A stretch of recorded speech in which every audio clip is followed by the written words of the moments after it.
Dublab.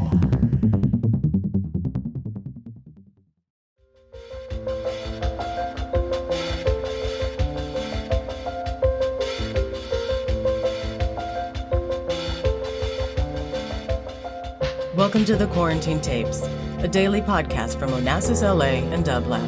Hosted by Paul Holdengräber, this series chronicles shifting paradigms in the era of social distancing.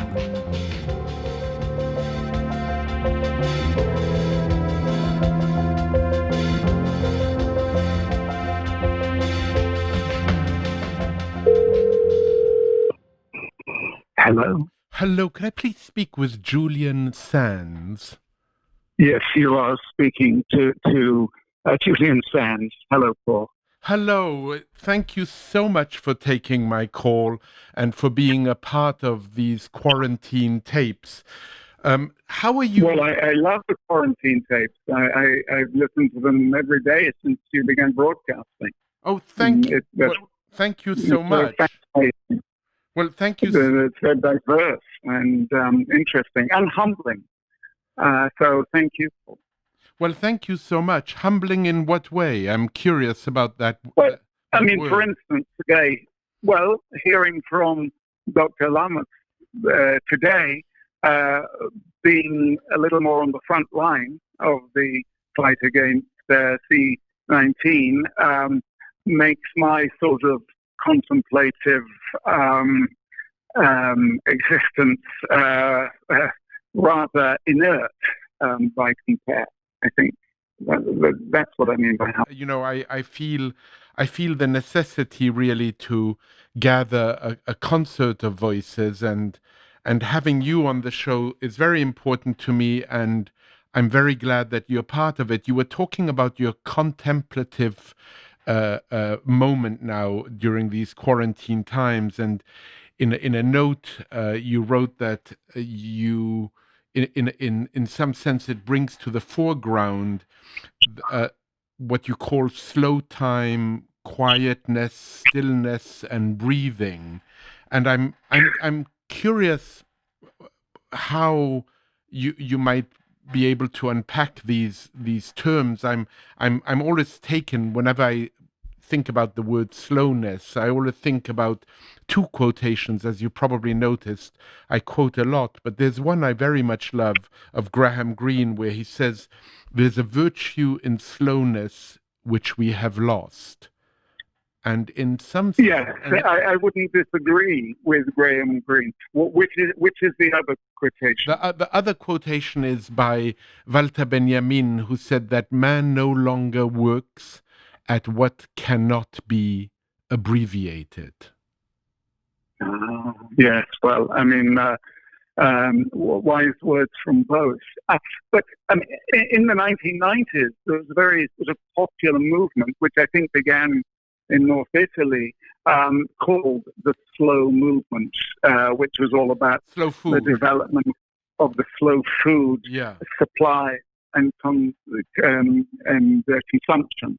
It was about, I think, an unnecessary travel, and to a certain degree promoted walking over public transport where possible and practical. But of course, the slow movement was argued for more than 200 years ago by the poets Keats and Shelley. They both were sort of alarmed by the onset of the Industrial Revolution in England, and both of them saw that the importance of nature in people's lives,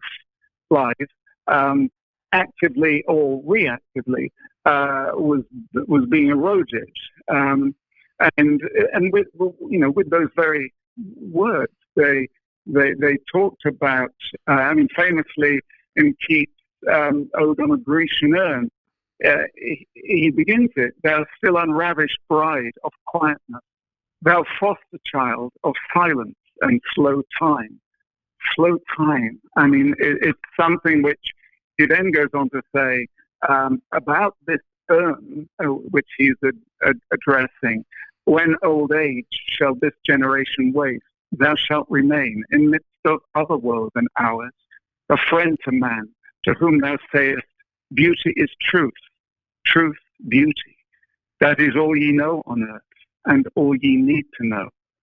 So I think, slow time allows us to absorb big nature, the aesthetics of the world around, the inner rhythms of our own biological system, in a way that is much involuntarily avoided because of the speed at which so many of us live. The amount of activity we engage in which might be considered superfluous to the contemplative life. Now, me as I'm an actor, so periods of being at home are not unusual.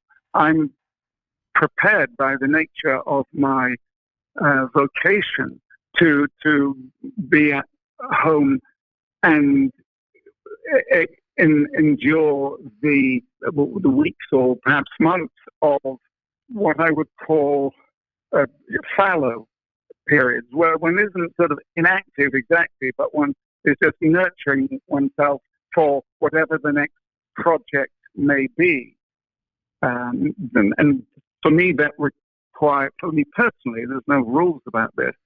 A lot of walking. I'm a keen mountain climber, so the walking is often.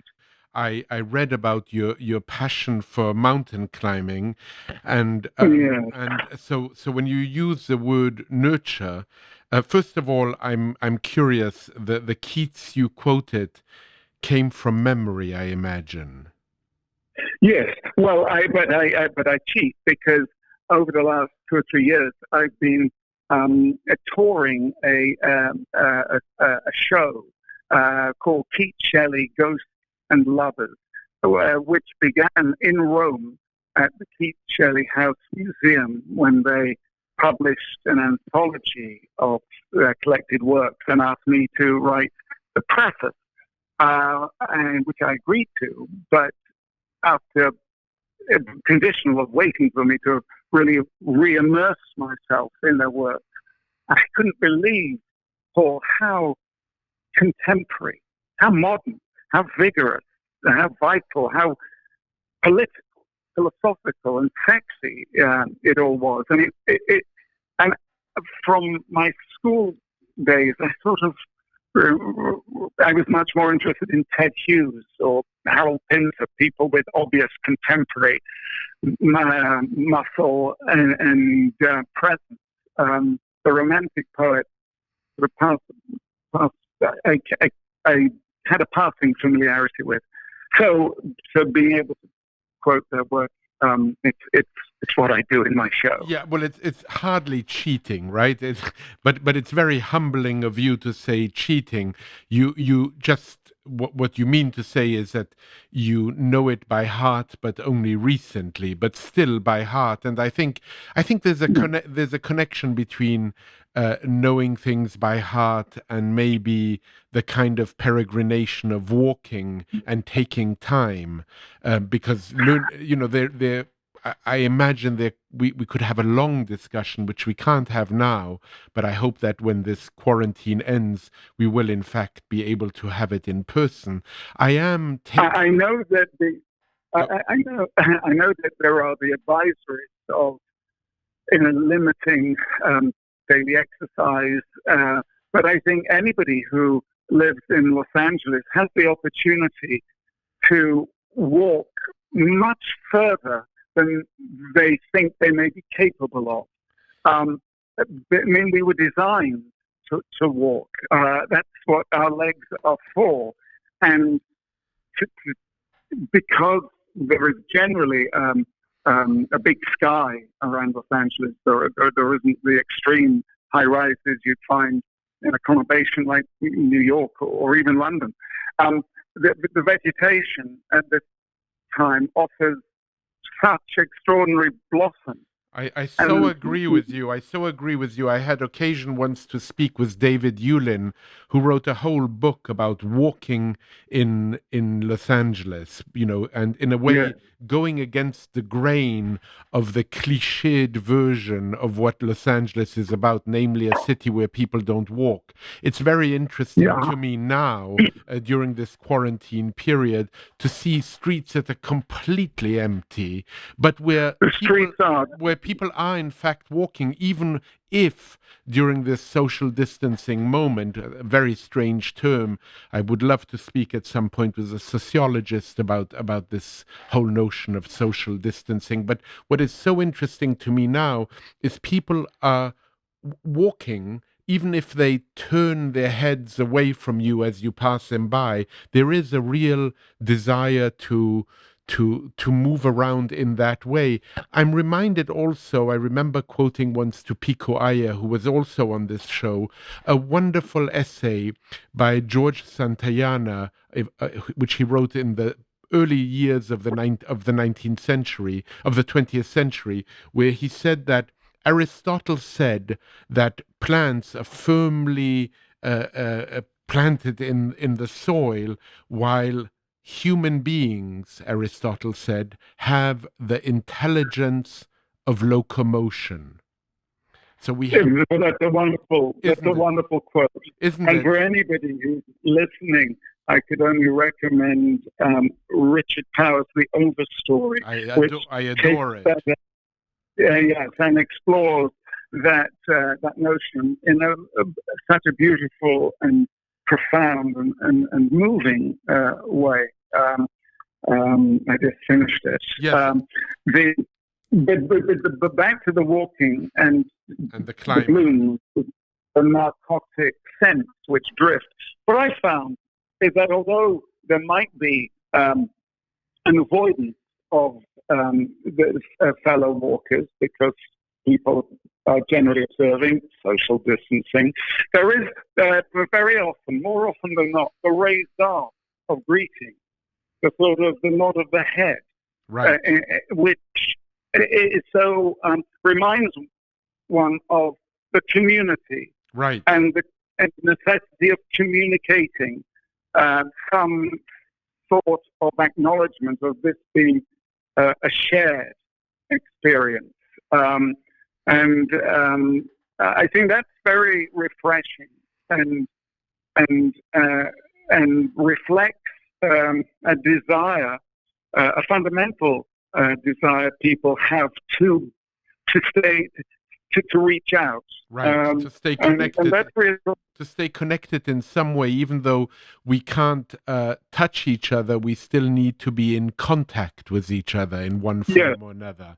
And when you were talking about walking, obviously, I'm always taken by a number of literary references and filmic references, in particular Werner Herzog speaking about the importance of traveling by foot, which is very much connected, of course, with the idea of what you were talking about, the slow movement, the slow food movement, which is also a slow reading movement and a slow thinking movement.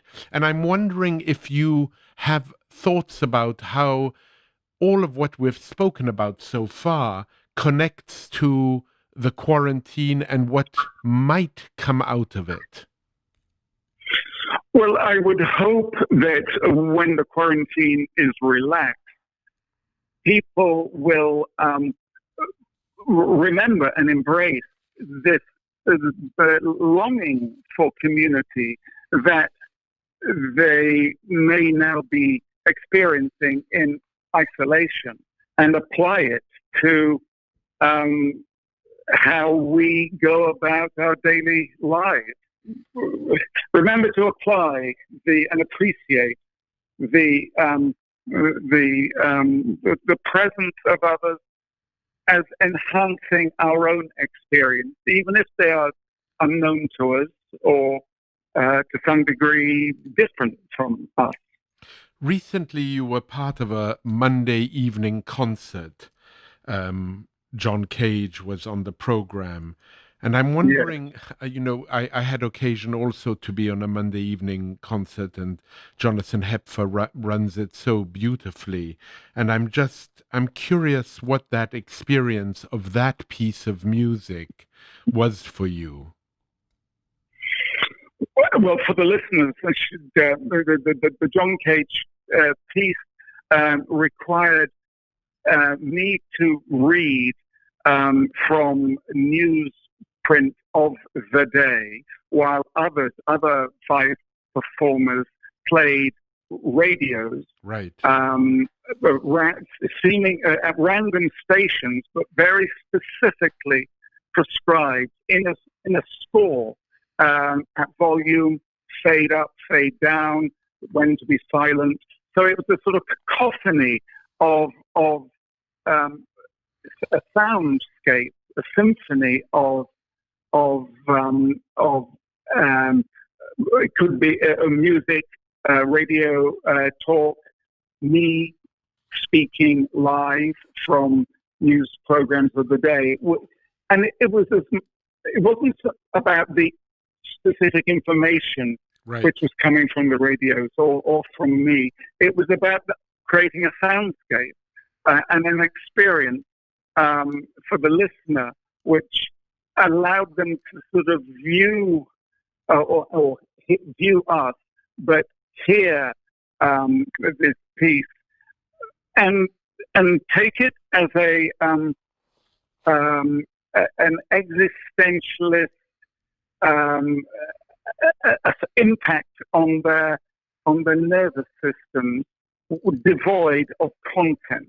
This brings me to, I think, another love of yours, which is the love of radio. Well, yes, I like radio as a medium, and I love performing for radio plays, sometimes reading short stories for the radio, both the BBC and various NPR affiliates. But what's remarkable is how the listeners completely imagine the settings far more comprehensively and effectively than any set designer or stage management crew could in a theatre setting. I mean, radio made me think very much of our moment now. I must say, where we're confined to being alone if we're so lucky as to have a home, which is of course a whole other problem that I'm addressing with other guests. I've stopped counting my blessings because there are too many.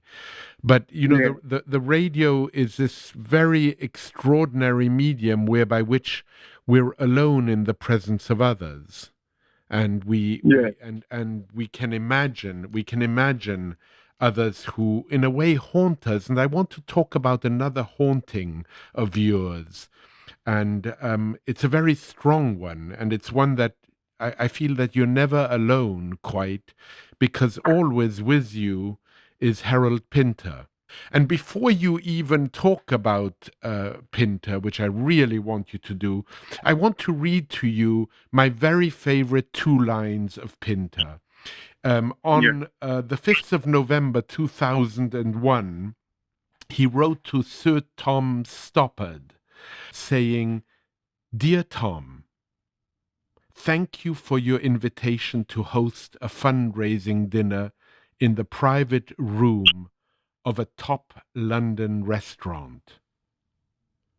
I would rather die. All the best. Yours, Harold Pinter." Pinter is someone who dominated my life since I was at high school. His play, The Birthday Party, was something I studied for what in England we call O-levels, and seeing the productions of his plays as a student, performing in them at drama school. When Harold came into a room, it was as if somebody had entered with a very large bird of prey on their arm or on their shoulder.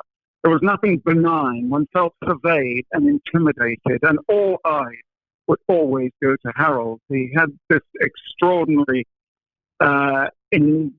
involuntarily, but not completely involuntarily, intimidating presence. And he didn't do small talk. He didn't suffer anything in the way of social pleasantries. So when he asked me to prepare this concert of his poetry, even though I've been involved with his dramatic work for decades, I had no idea of it. And it was such a revelation when over our tutorial, he would give me these poems which revealed his intelligence, his humor, his romance, and his humanity in an extraordinarily personal, direct way. Very difficult to write about Harold Pinter, the person, from the dramatic works, some of them, but from the poetry, they were totally unfiltered. And he had started writing, he was a poet since he was a young teenager, much before he started writing plays. And in their brevity, there is such intimacy and profundity. One is called It Is Here for A, which is a celebration of his 33 years with his wife, Antonia Fraser. It is here. What sound was that? I turn away into the shaking room. What was that sound that came in on the dark? What is this maze of light it leaves us in? What is this stance we take to turn away and then turn back? What did we hear? It was the breath we took when we first met. Listen, it is here. Wow. Yeah, it's a poem which is universal. I think to anybody who's been in love or endured a long relationship, who's had that privilege. Paul?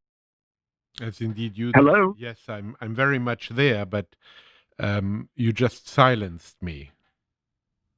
Well, I mean, silence is me, and and what happened when I read these poems at the event for which Harold has prepared me, we sat there in the third row, mouthing the words along with me, which was the most intimidating thing I've ever experienced. Yes, I can imagine. I can well imagine. In closing, Julian, I'd like you to comment on another side of Pinter, the very indignant one, but I think the very powerful one, the one that speaks to me very strongly also. I once had occasion with the writer Ariel Dorfman to talk about that Pinter. The Pinter actually you knew well at the moment when he got the Nobel Prize and could not deliver it in person. And in that Nobel Prize, he says, "The crimes of the United States have been systematic, constant, vicious, remorseless, but very few people have actually talked about them. You have to hand it to America. It has exercised a quite clinical manipulation of power worldwide, while masquerading as a force for universal good. It's a brilliant, even witty, highly successful act of hypnosis. I put to you that the United States is without doubt the greatest show on the road. Brutal, indifferent, scornful, and ruthless. It may be, but it is also very clever. As a salesman, it is out on its own, and its most sellable commodity is self-love." I think that quotation can only be taken in context of the whole lecture, the whole essay, because although the quotation you have read makes it very singularly an abrasive indictment of American foreign policy. I think the final paragraph, which I use in my show, is a more just as applicable to America, perhaps never more so, but maybe is more circumspect. Can I share that with you, Paul? Of course. He says, when we look into a mirror, we think the image that confronts us is accurate. But move a millimeter and the image changes. We're actually looking at a never-ending range of reflections. But sometimes a writer has to smash the mirror, for it is on the other side of the mirror that the truth stares at us. I believe that despite the enormous odds which exist, unflinching, unswerving, fierce intellectual determination as citizens to define the real truths of our lives and our societies is a crucial obligation which defaults upon us all. It is in fact mandatory. If such a determination is not embodied in our political vision, we have no hope of restoring what is so nearly lost, the dignity of man. It's extraordinary. It sounds like some of the great Nobel Prize speech also of Faulkner. I mean, it's really, really powerful. And if anybody was in any doubt about Pinter's deserving of the Nobel Prize, they only have to read this, the whole speech to stand the gravitas of his penmanship and his word. I think you've given our listeners something to listen to during their quarantine if they can. Julian, it's been such a pleasure to speak to you, and I feel like we have much more to talk about when we in fact meet in person. And I also want to thank you for your support of this idea of dublab's idea of hosting these quarantine tapes, and I very much look forward to meeting you when such a moment should come. And maybe I look forward to that, Paul, and I'm going to leave you, if I may, with one very short further poem by Harold. Because it addresses the times we are living in and how we behave within these times and the consequences they have. And when I read this poem at, I think it was the Irish Rapper, a nuclear physicist stayed behind and told me in all his time at NASA, he had never seen in prose or heard in prose something which so readily addressed Einstein's theory of relativity.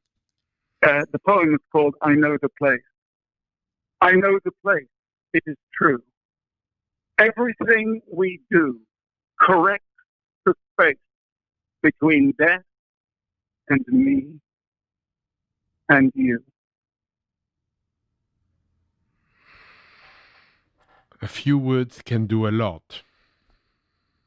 I believe so. I believe so, Paul. Julian. And it's my privilege to be the delivery system of the words of Pinter and Shelley and Keats and Wordsworth and to be and continued. Richard Kenny. To be continued for sure. But for now, bye-bye and stay well, stay safe. And I very much look forward to taking a long walk with you. I would enjoy that. One of my favorite walks, and perhaps you'd be interested in this, is to walk the whole of Sunset Boulevard from downtown at Cesar Chavez to the Pacific Ocean. Let's do it and think about Ed Ruscha. Yes, indeed. All the best to you. All right, Paul. Bye-bye. Thank you for now. Bye-bye. To support this show and Dublab's progressive programming, go to dublab.com/support.